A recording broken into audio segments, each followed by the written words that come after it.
Welcome into our TSN studios. Garrett Sager, Dusty Watkins here with you as we have a full slate of MIAA games planned to come your way as every single MIAA team is in action this afternoon. As we take a quick look at the standings, you can still see that the top four teams have solidified their spots into the MIAA tournament. Missouri Western, Fort Hays State, Pittsburgh State, and Emporia State. And Missouri Western, Fort Hays State, they're in the best shape as with 7 games remaining, those two teams just need to win 3 of their last 7, and they will lock in their spot into Kansas City. But there's still a lot of basketball left to be played for as there are 7 games remaining in the regular season. The game for your viewing pleasure today will be Fort Hays State and SBU, and this game has the makings for a great game as Fort Hays State will be looking for a little bit of a revenge as we take a look at the headlines coming your way. The reason I say Fort Hays State is looking for a revenge, well, the Bearcats, they came away with an upset win over Fort Hays State when they were the #1 ranked team in the nation. It was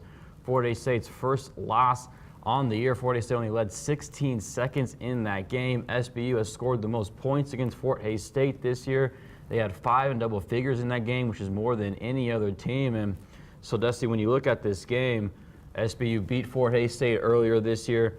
It was one of the worst games of Fort Hays State playing. Southwest Baptist was hot in that game, and Johnson and Scupa just kind of led the way for the Bearcats. Yeah, and like you said, they had 5 in double figures. Their leading scorer, Kaylee Richardson, was one of those. She had 10. Megan Rosenbaum, she also came in with 15 points.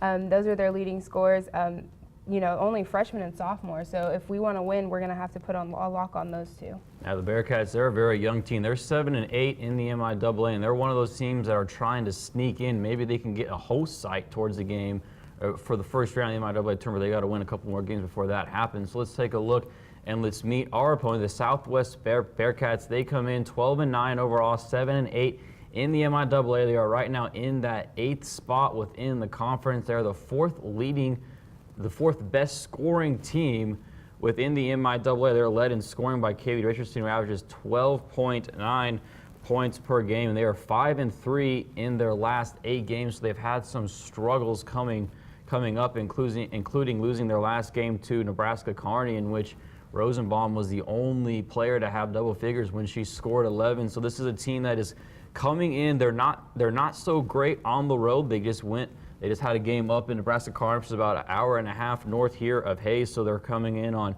2 road games in a row. And this is where Fort Hays State has a perfect chance to get back on the winning side of things and get revenge back on the Southwest Baptist team. Yeah, Fort Hays State, we're at home. We're playing in our own territory. We're coming off a good win. And as you said, they recently lost to UNK, who Fort Hays State just beat, last week?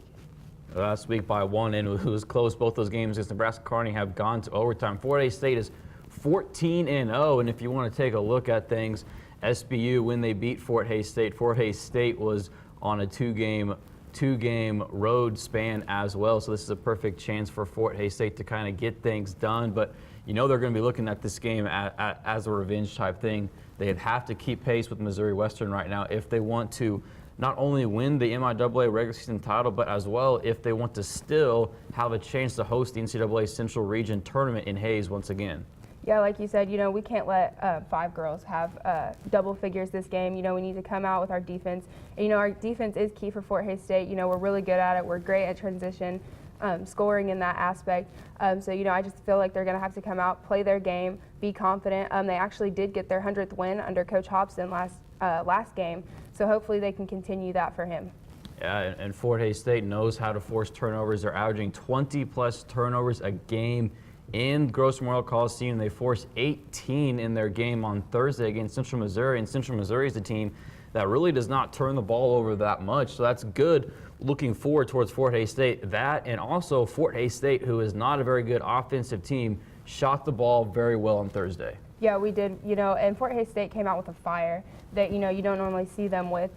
Shots were falling, especially Jill Faxon in the very early minutes of the game. She came out, contributed well. Paige Lunsford also did a great job. Chelsea Mason, she was on and off through the game, but she did make some very key 3-pointers. Well, this is just one of 7 MIAA games going on. As like I said, every MIAA team is in action today. We got a couple games going on. We'll get into those when this game is at the break, but for now it's Fort Hays State.